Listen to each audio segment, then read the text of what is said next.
एक गांव में एक पुराना बड़ा घर था। उस घर में बहुत सारे चूहे रहते थे।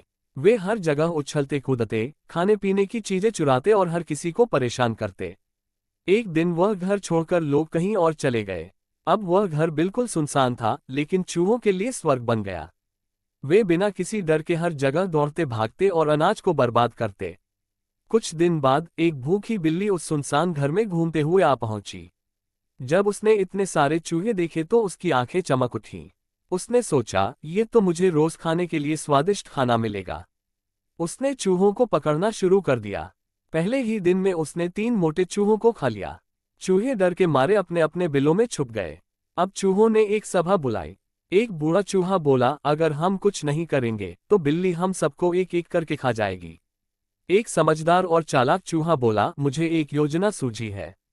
हम सब मिलकर एक नकली चूहा बनाते हैं, लकड़ी, कपड़े और रुई से। उसके अंदर बारूद भर देंगे और बिल्ली को धोखे से खिलाएंगे। सब चूहे ये सुनकर चौंक गए, पर योजना सुनकर उनकी हिम्मत बढ़ी। उन्होंने मिलकर पूरी रात मेहनत की और एक बड़ा, सुंदर नकली चूहा तैयार किया।